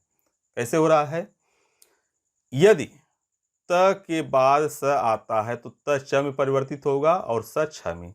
उदाहरण देखिए, उत धन श्वास बराबर उच्छ्वास, सत धन शास्त्र बराबर सच्छास्त्र। हो रहा है ना, त का परिवर्तन किस में हो रहा है, च में हो रहा है, आधे च में हो रहा है। और ये जो स है, स का परिवर्तन किस में हो रहा है, छ में हो रहा है। यहाँ पर देख लीजिए, ऐसे समझाता हूं। ये त का परिवर्तन यहाँ च में हो गया, और ये जो स है तो उसका परिवर्तन यहाँ पर इसमें छ में, सच्छास्त्र बन गया, है ना। त का च और स का छ। फिर देखिए दूसरा नियम, त के बाद यदि ह आता है, यहां यह क्या था कि त के बाद यदि स आ रहा है, यहां पर त के बाद यदि ह आता है तो त परिवर्तित होता है द में और ह परिवर्तित होता है ध में। यहां पर देखिए, उत धन हार बराबर उद्धार। किसमें परिवर्तित हो रहा है? यहाँ पर त द में और ह ध में। उतधन हार बराबर उद्धार, उतधन हृदय बराबर उद्धृत। बहुत सरल नियम है। अब यहाँ पर यहाँ तक हम पहुंच चुके हैं 3 5 करना छत। छत पर वो तो पर जोड़ दिए हैं उसको याद करने के लिए। अब नेक्स्ट आते हैं अगला जो हमारी ट्रिक के साथ था नमस्कार, मतलब न का, म का और स का। 3 के नियम और हैं। बहुत जल्दी इसको समाप्त करेंगे और अच्छे से समाप्त कर रहे हैं, बहुत जल्दी भी नहीं कर रहे हैं। मैं कुछ छोड़ भी नहीं रहा हूँ, कुछ भी नहीं छूट रहा है, सब कुछ आपको समझा रहा हूँ। केवल ध्यान देने की आवश्यकता है। कितना सरल है। यदि मान लीजिए आ गया विसर्ग संधि के, आप नियम लिखिए तो आप बिल्कुल शुरू कर दीजिए। बहुत ही सरल है। पहले क्या था, शुरुआत क्या था? 3 5 करना। पहले वर्ण का परिवर्तन तीसरे वर्ण में, पहले वर्ण का परिवर्तन पांचवें वर्ण में। यदि हम अनुस्वार आता है फिर छ के नियम हो गए, त के नियम हो गए। अब यहाँ पर 3 नियम और हैं। नमस्कार में 3 यहाँ पर हम अक्षर ले रहे हैं, वर्ण ले रहे हैं। न म स। न संबंधी नियम क्या है? यदि री र स के बाद न आता है तो न का अड़ हो जाता है। उदाहरण देखिए, परिधन नाम बराबर परिणाम हो गया, प्रधन मान बराबर प्रमाण हो गया, अब भूषधन न बराबर भूषण। बहुत ही सरल है। हाँ, एक चीज आप भूल गए होंगे, पढ़ तो रहे हैं लेकिन अभी जो कुछ लोग नए आए हैं, चैनल को सब्सक्राइब नहीं किए हैं, तो पहले आप चैनल को सब्सक्राइब कर लीजिए। उसके बाद बेल आइकॉन पर जा करके प्रेस करेंगे तो ऑल पर फिर प्रेस करिए, जिससे कि इसके बाद मैं जो विसर्ग संधि और अभी रस छंद अलंकार में पढ़ाऊंगा तो इसके नोटिफिकेशन आपको समय पर मिलते रहें। वैसे प्रत्येक दिन रोज सुबह 8 बजे मैं किसी न किसी नए टॉपिक के साथ जरूर आता हूँ। फिर भी आप इसको सब्सक्राइब कर लीजिए, शेयर कीजिए, जिससे कि जो हमारे विद्यार्थी लॉकडाउन में कहीं कोचिंग में जा करके नहीं पढ़ पा रहे हैं, लाभान्वित हों, उनको लाभ मिले। और वीडियो को लाइक कीजिए। कमेंट बॉक्स में लिख करके बताइए कि आपको यह वीडियो कैसा लग रहा है। नेक्स्ट चलते हैं, फिर आप आ जाइए टॉपिक पर। न संबंधी नियम, री र स प्लस न तो न का अड़ा हो जाता है। कितना सरल है। परिधन नाम बराबर परिणाम। यहाँ पर क्या परिवर्तन हो रहा है? पर तो पूरा लिखा हुआ है, यहाँ पर म ही है और ये न का परिवर्तन अड़ा में हो रहा है। न का अड़ा हो जाता है। प्रधन मान बराबर प्रमाण, भूषधन न बराबर भूषण। नेक्स्ट चलते हैं हम। अगला जो नियम है कौन सा है? म संबंधी नियम है। न का बस यही, न का जहां कहीं भी होता है तो अड़ा हो जाता है। म संबंधी नियम में क्या है? म के साथ, म के बाद क से म तक कोई भी वर्ण आए, क से म तक, मतलब क ख ग घ च छ ज झ ञ ट ट ण त थ द ध न प फ ब भ म, मतलब क से म तक कितने वर्ण हैं? क ख ग घ ङ च छ ज झ ञ ट ट ण त थ द न प फ ब भ म। तो म उसी वर्ग के पंचमाक्षर में परिवर्तित हो जाता है। देखिए कैसे, समधन कलन बराबर संकलन हो जाता है। अब ये प्रचलन में आ गया है कि जो हमारा पांचवा वर्ण है तो अधिकतर हम अनुस्वार का प्रयोग करते हुए लिख रहे हैं, सरलता के लिए, सहजता के लिए, जिसमें कठिनाई न हो। वैसे पंचमाक्षर का प्रयोग करते हुए संकलन ऐसे लिखा जाएगा, समधन पूर्ण बराबर संपूर्ण। और इधर दूसरा नियम है, म के बाद यदि य र ल व स च स ह ये सब आते हैं तो म सदैव अनुस्वार होगा, सदैव अनुस्वार होगा, मतलब पंचमाक्षर का प्रयोग नहीं होगा। समधन रक्षक बराबर संरक्षक, समधन विधान बराबर संविधान। आप हमेशा देखे होंगे, यहाँ पर थोड़ा सा मैं समझा रहा हूँ, इसको अच्छे से देख लीजिए। बिल्कुल जैसे संविधान लिखा होता है, ये संविधान लिखा हुआ है, तो हमेशा अनुस्वार का प्रयोग किया जाएगा। कहीं भी आप, ये सही है, कहीं भी आप ऐसा लिखा हुआ नहीं पाएंगे। भाई यदि पंचमाक्षर होगा तो संविधान, इसका भी तो उच्चारण यही होगा ना, लेकिन ये गलत है। संविधान भी बोल सकते हैं, इसलिए कि जो अनुस्वार होता है न और म दोनों बोलते हैं, वो भी गलत है। तो हमेशा इसलिए ये सही होता है, ये हमेशा इसलिए गलत होता है। अब लोग तो प्रश्न करते हैं, पूछते हैं, लेकिन उनको संधि का नॉलेज नहीं रहता है। मैं जब कभी टीचर्स ट्रेनिंग में रहता हूँ तो इसको जरूर उल्लेखित करता हूँ और बताता हूँ। तो शुरू में तो हमारे जो टीचर्स जो साथी रहते हैं पूछते हैं, फिर मैं उनको जब पूरा नियम बताता हूँ विसर्ग संधि के, तब उनको अच्छी तरह समझ में आता है। तो बोलते हैं हाँ अब बिल्कुल सर बोल रहे हैं, सही कह रहे हैं। तो हमेशा यदि म के बाद य र ल व स तीनों स, तालव्य मूर्धन्य और दंत स प्लस ह, ये इनमें से कोई भी वर्ण आता है तो म सदैव, सदैव हमेशा हर हालत में अनुस्वार रहेगा। बिल्कुल याद कर लीजिए।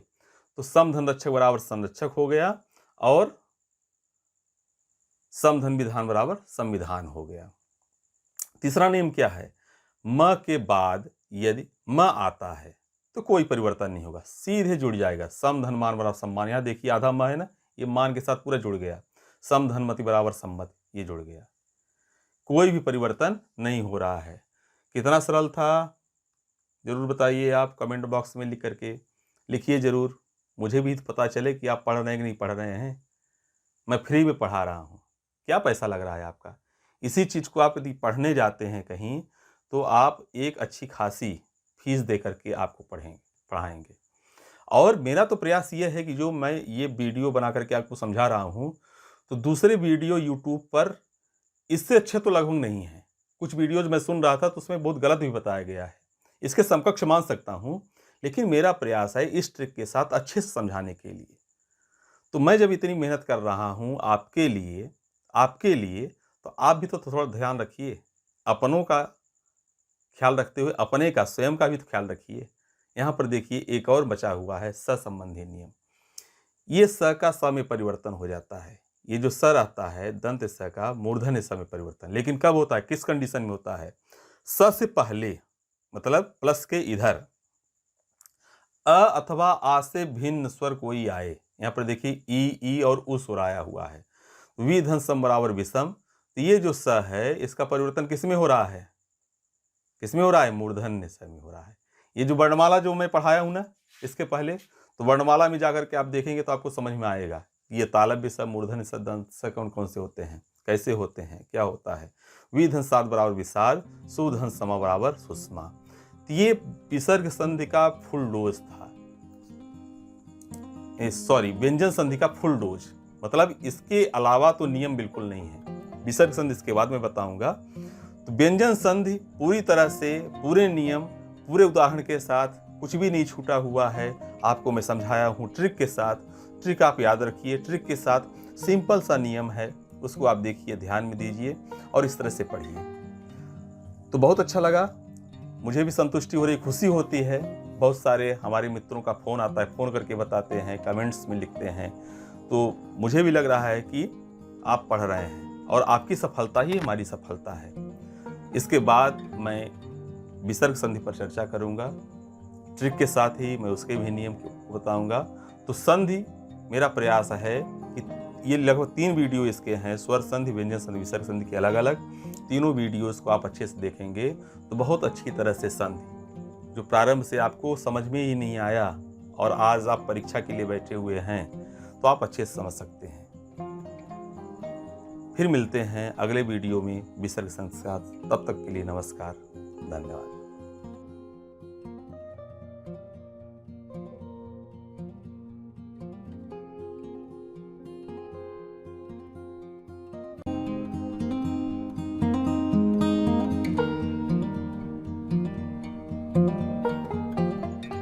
दोस्तों नमस्ते, आज मैं आया हूं एक नए टॉपिक के साथ, विसर्ग संधि। इसके पहले आपको स्वर संधि और व्यंजन संधि के बारे में बहुत अच्छी तरीके से ट्रिक के माध्यम से वीडियो बना करके मैं समझा दिया हूं। अब ये मेरा संधि के बारे में ये तीसरा लेक्चर है, जो है विसर्ग संधि।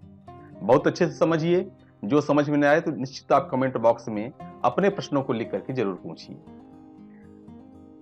इस YouTube चैनल में ये जो हिंदी का व्याकरण पोर्शन है, तो मैं प्रतियोगी परीक्षाओं की तैयारी के लिए प्रारंभ किया हूं। देखा यह जाता है कि बहुत से विद्यार्थी जो लगभग प्राथमिक कक्षाओं, माध्यमिक कक्षाओं, हाई स्कूल, हायर सेकेंडरी, फिर कॉलेज, फिर यूनिवर्सिटीज में पढ़ने जाते हैं, लेकिन इसके बाद, इतना पढ़ने के बाद जब प्रतियोगी परीक्षा में बैठते हैं, तो जब संधि से संबंधित प्रश्न आते हैं तो उस प्रश्न का उत्तर देने में असहज महसूस करते हैं। तो सहजता के साथ किस तरह से हम इसको समझें, आइए, ये नया टॉपिक है आज, विसर्ग संधि। सबसे पहले हम देखते हैं विसर्ग संधि है क्या।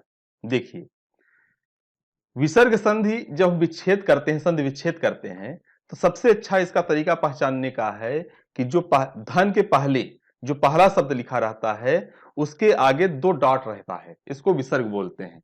यहां पर आप देख सकते हैं ये विसर्ग है, अलग से भी हम लिख करके बता दें, इसको विसर्ग बोलते हैं। तो विसर्ग के बाद मान लीजिए प्लस है, और इसके बाद यदि स्वर अथवा व्यंजन आता है तो उस विसर्ग में जो परिवर्तन होता है तो उसी को विसर्ग संधि बोलते हैं। उदाहरण, मनः धन अनुकूल, मनः धन अनुकूल बराबर मनोकूल। परिवर्तन क्या हो रहा है, यहां पर विसर्ग हट गया है और अ हट करके यहां पर ओ हो गया है। अब कैसे परिवर्तन होता है, ओ कैसे होता है परिवर्तन विसर्ग से, र कैसे होता है, तीनों स आते हैं इसमें, तालव्य स, मूर्धन्य स और दंत्य स। तो तीनों स कैसे आते हैं, किसी किसी में परिवर्तन नहीं होता है और कहीं विसर्ग के साथ भी शब्द आते हैं। इन सभी नियमों पर अभी मैं चर्चा करने जा रहा हूं क्रमशः, बहुत ही अच्छे तरीके से, बहुत कम समय में आपको आज विसर्ग संधि में समझा रहा हूं। यहां पर देखिए, ये एक दूसरा शब्द है, अंतःधन धान बराबर अंतर्धान होता है। ये जो शब्द है तो शुद्ध शब्द के जो प्रश्न आते हैं उसमें ही पूछता है, अंतर्ध्यान करता है, अंतर्ध्यान शुद्ध है कि अंतर्धान शुद्ध है, तो हमेशा अंतर्धान होता है, इसका संधि विच्छेद होगा, अंतःधन दान बराबर अंतर्धान। निधन आशा बराबर निराशा। यहां पर परिवर्तन क्या हो रहा है देखिए, र विसर्ग का लोप होकर के र आ रहा है। निधर चिंत चिंत बराबर निश्चिंत, परिवर्तन क्या हुआ, विसर्ग हट करके यहां पर तालव्य स जुड़ रहा है। अतः धन ए बराबर अतएव, दोनों शब्द उसी तरह से आ गए हैं, केवल यहां पर विसर्ग हटा हुआ है। अब प्रातः धन काल बराबर प्रातः काल, देखिए ये विसर्ग के साथ ही यह शब्द है। अब देखिए इतने परिवर्तन जो हुए हैं, ओ हो जाता है विसर्ग हट करके, र आ जाता है, तीनों श आते हैं, तालव्य श, मूर्धन्य स और दंत स। परिवर्तन नहीं भी होता है, वह शब्द विसर्ग के साथ ही आ जाता है, और कहीं कहीं विसर्ग हटता है लेकिन दोनों शब्द उसी तरह से आ जाते हैं। इसके बारे में आज जो नियम है, कैसे हम पहचानेंगे कहां कैसे परिवर्तन हो रहा है, इसको जानने के लिए आइए हम चलते हैं इसके नियम को ट्रिक से समझते हैं।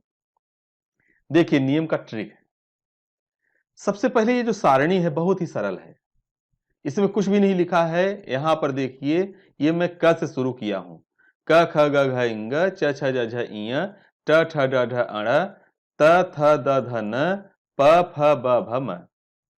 अब इसको दो भागों में विभाजित किया हूं, अघोष और सघोष। एक प्रश्न प्रतियोगी परीक्षाओं में आता है, इसको भी ध्यान समझ लीजिए आप। ये पूछता है निम्नलिखित में से कौन सा वर्ण सघोष है, कौन सा अघोष है। इसके बारे में वर्णमाला में पहले भी मैं चर्चा कर चुका हूं बहुत अच्छे तरीके से, लेकिन पुनः आप देख लीजिए थोड़ा सा। जो ये वर्णमाला है व्यंजन का, तो पहला और दूसरा जो वर्ण होते हैं अघोष होते हैं, और तीसरा चौथा और पांचवा सघोष होते हैं। यहां पर देखिए क और ख, पहला और दूसरा, इसीलिए अघोष के आगे कोष्टक में 1 और 2 लिखे हैं। यहां पर तीसरा वर्ण है ये ग घ इंग, इसीलिए यहां कोष्टक में 3 4 5 है। तो पहला और दूसरा वर्ण अघोष, और उसके बाद जो तीसरा चौथा और पांचवा वर्ण होता है सघोष होता है। ये जो वर्गीय व्यंजन होते हैं इसमें ये नियम चलता है। वर्गीय व्यंजन मतलब ये वर्गीय है, एक वर्ग है। ये देखिए कंठ वर्ग है, ये तालव्य वर्ग है, ये मूर्धन्य वर्ग है, ये दंत वर्ग है, ये ओष्ठ वर्ग है। इसके बारे में बहुत बृहद रूप से वर्णमाला में मैं चर्चा कर चुका हूं। फिर से यदि आपको कठिनाई हो तो अलग से इसका और वीडियो बना दूंगा, लेकिन आपके समझ में आना चाहिए। तभी मोटे तौर पर आप समझ लीजिए, अघोष और सघोष, इस क्रम में जो पहले के 2 वर्ण हैं अघोष होते हैं, और अंतिम के 3 वर्ण होते हैं एक लाइन में जो सघोष होते हैं। अब देखिए नियम क्या है, इसका एक पहला नियम है, इसमें 2 नियम चर्चा करूंगा। जो विसर्ग के साथ ओ और र परिवर्तन होता है। ओ कब होता है, जब विसर्ग के बाद आने पर क्या क्या क्या आता है, यदि ये सघोष वर्ण आ जाए, मतलब ग घ इंग च छ ज इय ड ढ अण द ध न ब भ म, ये सघोष हैं, इनको याद करने की आवश्यकता नहीं है। आप ये समझ ही रहे हैं कि जिस क्रम से लिखे हैं उसी तरह से अंतिम के 3 वर्ण सघोष होते हैं।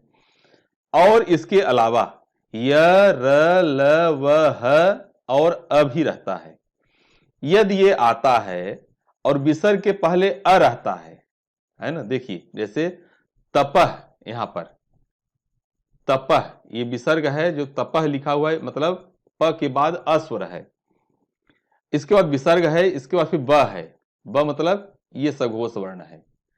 यदि ऐसा रहता है तो इसमें विसर्ग के बाद आने पर मतलब विसर्ग का लोप होकर के ओ हो जाता है। उदाहरण देखिए, तपह धन बल बराबर तपोबल, मनः धन रथ, र है मतलब य र ल व ह, ये जो वर्ण है ना ये भी, तो यहां पर परिवर्तन हो गया मनोरथ।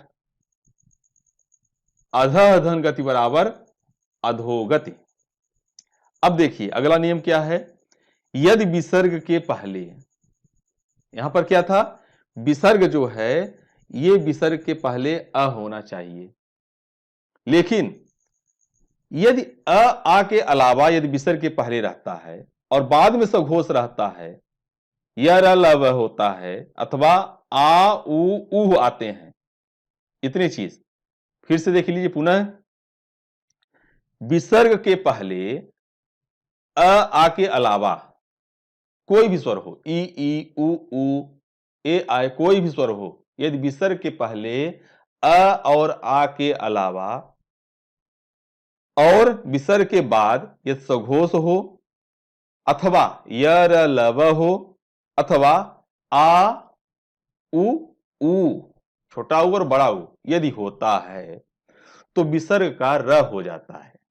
उदाहरण देखिए, निह धन आशा बराबर निराशा, परिवर्तन देखिए क्या हो रहा है, निह ये विसर्ग है, इसके पहले क्या है, छोटी की मात्रा लगी हुई है, धन आशा ये आ है, यहां पर बताएं नियम में ना, यदि आ आए तो क्या हो रहा है परिवर्तन, यहां पर इस विसर्ग का र हो रहा है, ये शब्द बन गया निराशा।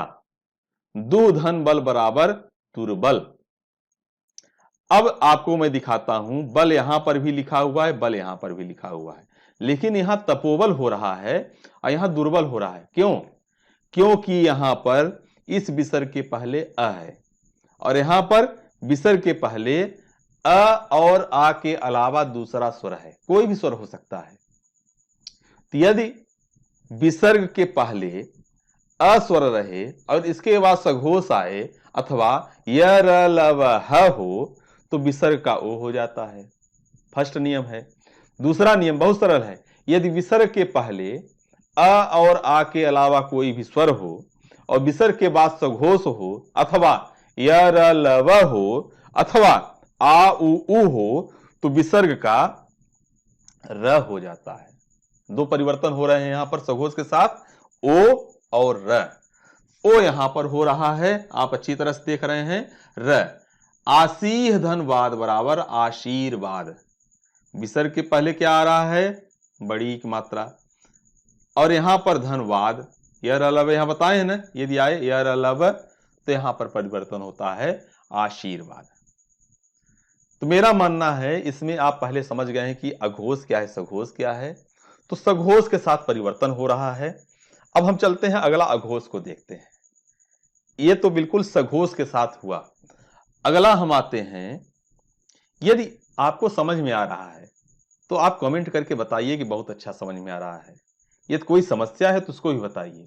हाँ, इसके पहले आप इस चैनल को पहले सब्सक्राइब कर लीजिए, सब्सक्राइब करने के बाद बेल आइकन को क्लिक करिए और ऑल पर क्लिक करिए, जिससे कि समय समय पर नोटिफिकेशन आपको मिलता रहे, जो भी मैं व्याकरण संबंधी और वीडियो अपलोड करूंगा तो उससे आप अपडेट होते रहें, आपको पता चलता रहे।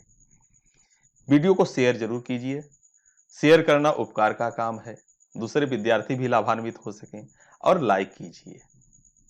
अब हम चलते हैं नेक्स्ट, इसमें हम देखते हैं कि अघोष के साथ क्या होता है। ये अघोष वर्ण है क ख, यहां है ना, ये देखिए क ख च छ ट ठ त थ प फ, कुछ नहीं है, जो पहले पहले के दो वर्ण हैं वही हैं। अब इनके साथ जो परिवर्तन हो रहा है, ये परिवर्तन देखिए होता है, तो विसर्ग का श, स और स होता है, 3 स होते हैं। एक को तालव्य स बोलते हैं, क्योंकि इसका उच्चारण जब जिह्वा तालु में स्पर्श करती है। दूसरा ये षटकोण वाला होता है, इसको मूर्धन्य स बोलते हैं, और तीसरा दंत स कहा जाता है। अब ध्यान दीजिए आप इसमें, ये जो तालव्य विषय है, ये वर्ण तालव्य वर्ण कहे जाते हैं, च छ ज झ। तो यहां पर च छ हो अथवा श हो, च छ हो अथवा श हो तो विसर्ग का स हो जाता है। ये कहां पर हो? धन के बाद, धन के बाद मतलब जो हम विच्छेद करते हैं तो विसर्ग के बाद जो प्लस आता है, इसके बाद च छ अथवा श हो तो विसर्ग परिवर्तित होकर के श हो जाता है। बहुत सरल है याद करने का नियम, क्योंकि यह तालव्य विषय है तो तालव्य वर्ग में है। अब देखिए, ये जो दंत श है ये दंत वर्ग में है, त थ दंत वर्ग कहे जाते हैं, त थ द धन। और दूसरा जो षटकोण वाला है, तो षटकोण वाला इस मूर्धन्य स कहा जाता है, तो मूर्धन्य वर्ग में तो है ही है ट ठ के साथ, लेकिन ये कंठ में भी आ रहा है और ओष्ठ में भी आ रहा है, दोनों के साथ।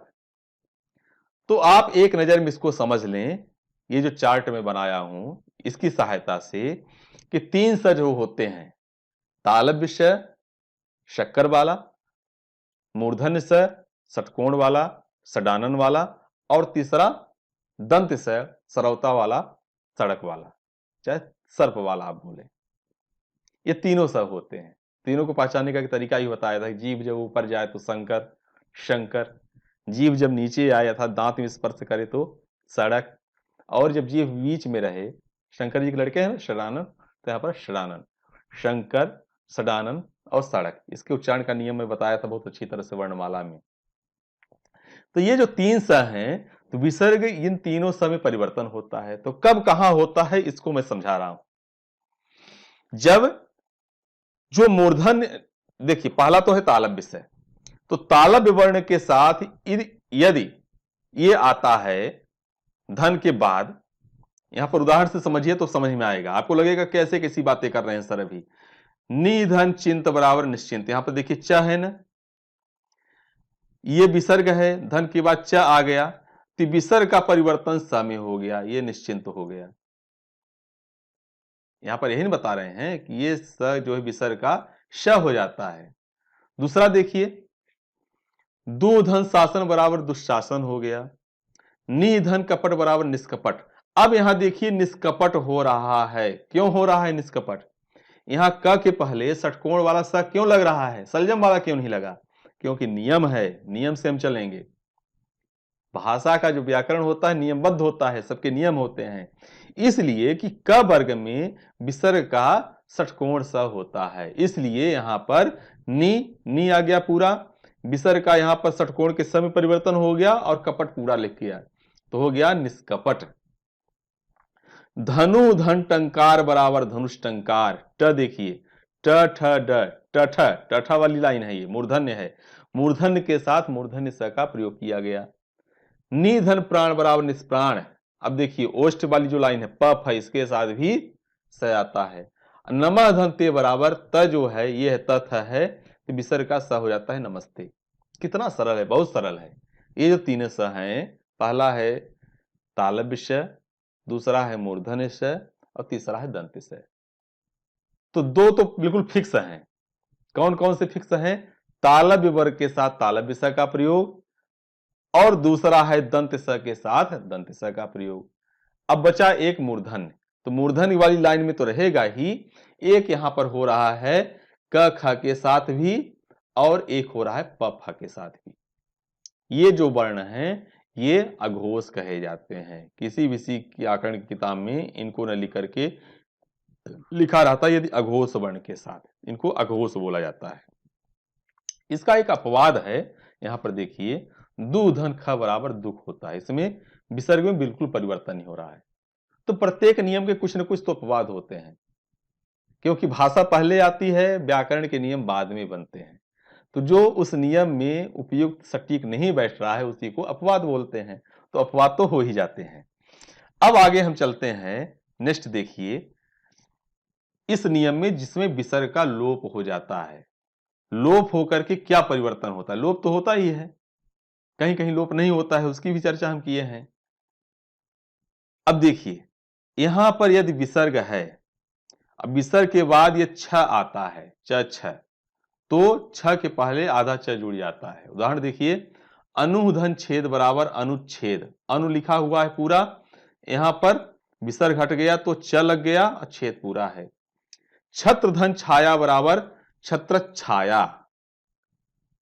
अगला नियम क्या है, यदि विसर्ग के बाद र आता है तो विसर्ग के पहले का स्वर दीर्घ हो जाता है। देखिए थोड़ा सा बहुत मजेदार है, यदि विसर्ग के बाद र आता है तो विसर्ग जिसके साथ लगा हुआ है वह स्वर, ये छोटी ई है तो बड़ी ई हो जाएगा, छोटा ऊ है तो बड़ा ऊ हो जाएगा। तो यहां है नि धन रोग, तो ये नी जो है न में छोटी की मात्रा है तो ये दीर्घ होकर के बड़ी नी हो गया, विसर्ग हटा और रोग जुड़ गया, बन गया निरोग। नी धन रस बराबर नीरस। अगला नियम क्या है, यदि विसर्ग के पहले आ रहता है और इसके बाद भिन्न स्वर आता है तो विसर्ग का लोप हो जाता है। जैसे अतः धन एव बराबर अतएव, यहां पर अतः त के आगे का जो विसर्ग है लोप हो गया, लुप्त हो गया, हट गया, दिखाई नहीं दे रहा है और दोनों शब्द उसी तरह से जुड़ गए, हो गया अतएव। नेक्स्ट नियम में चलते हैं, विसर्ग में परिवर्तन न होना। अब देखिए स्पेशल है, अभी हम पढ़े हैं विसर्ग संधि की परिभाषा में पढ़े हैं कि यदि विसर्ग के बाद स्वर अथवा व्यंजन आता है तो विसर्ग में विकार उत्पन्न होता है, अर्थात विसर्ग में परिवर्तन होता है, अर्थात विसर्ग हट जाता है। लेकिन कुछ ऐसे भी शब्द होते हैं जिसमें विसर्ग में परिवर्तन नहीं होता है। किस कंडीशन में नहीं होता है, यदि विसर्ग के पहले, यहां विसर्ग देख रहे हैं, यदि विसर्ग के पहले अ आए और उसके बाद क ख प फ, क ख प फ आए तो विसर्ग में परिवर्तन नहीं होता है। जैसे रजह धन कण बराबर रजह कण, यहां पर देखिए ये जो क है, क आ गया इसके बाद विसर्ग के बाद, तो इसमें परिवर्तन नहीं हो रहा है। और यहां पर विसर्ग के पहले अ है, अंतः धन करण बराबर अंतःकरण, अधः धन पतन बराबर अधः पतन। यहां पर देखिए प लिखा हुआ है नहीं, ये प। पुनः धन फलित बराबर पुनः फलित।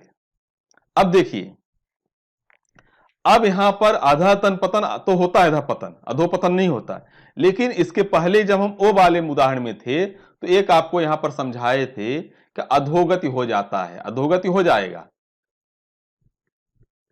अधोगति हो जाएगा, अधोधन गति जो होता है, ठीक है, क्योंकि यहां पर प्लस के बाद ग आ रहा है। लेकिन यहां पर ये नियम है प यदि आए, यदि विसर्ग के बाद प आता है, प के कारण परिवर्तन नहीं हुआ, अधः पतन ही लिखा जाता है। दूसरा है पुनः धन फलित बराबर पुनः फलित, इसके कुछ अपवाद हैं। नम धनकार बराबर नमस्कार होता है, स जुड़ता है क के पहले, पूरा धनकार बराबर पुरस्कार। तो ये थे कुछ नियम वाली बात। इसको आप, इस वीडियो को आप 2-4 बार सुनिए।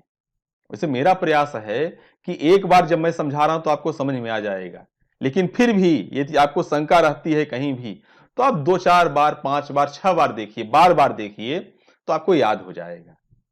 और इसके जो उदाहरण हैं तो बार बार उदाहरणों को आप पढ़िए, संधि विच्छेद करके जो शब्द बनते हैं उसको पढ़िए कि किस संधि में आते हैं। ऐसी प्रैक्टिस करने से संधि बहुत सरल हो जाती है। तो ट्रिक के साथ तो मैं समझाने का प्रयास किया हूं, आप मेहनत कीजिए। संधि का टॉपिक वास्तव में कठिन माना जाता है, बहुत ही सरल ढंग से मैं तीनों संधि, स्वर संधि, व्यंजन संधि, विसर्ग संधि समझाने का प्रयास किया। मेरा ऐसा विश्वास है, पूर्ण विश्वास है, मानना है कि आपको समझ में यह संधि आ गई होगी। आपके कोई प्रश्न हो तो कमेंट बॉक्स में लिखिए। चैनल को सब्सक्राइब कर लीजिए, पुनः याद दिला रहा हूं कि सब्सक्राइब कीजिए, अभी कीजिए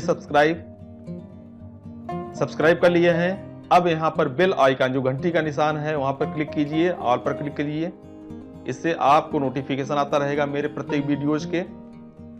आप इस वीडियो को शेयर जरूर कीजिए, शेयर कीजिए, जितने व्हाट्सएप ग्रुप हैं, आपके सोशल मीडिया के जितने हैंडल्स हैं, हर जगह इस लिंक को शेयर कीजिए, जिससे कि हमारे जो विद्यार्थी, हमारे साथी, हमारे मित्र, हमारे भाई बंधु जो तैयारी कर रहे हैं और इस समय किसी कोचिंग में जाकर के नहीं पढ़ पा रहे हैं तो उनको सहायता मिले। यदि आपसे कुछ बनता है, कहा गया सरस्वती के भंडार में बहुत ही ऐसी अविस्मरणीय बात होती है कि ज्यों ज्यों खर्चे त्यों त्यों बढ़े, बिन खर्चे घट जाए। तो आप इसको जितना आप बढ़ाएंगे, जितना खर्च करेंगे अर्थात दूसरों को बताएंगे, तो विद्या उतनी बढ़ती है। विद्या दान सबसे बड़ा दान माना गया है। तो आप शेयर कीजिए जिससे कि लोगों के पास पहुंचे। ये थी संध की बात। मिलते हैं नेक्स्ट वीडियो में किसी नए टॉपिक के साथ। धन्यवाद, तब तक के लिए नमस्ते।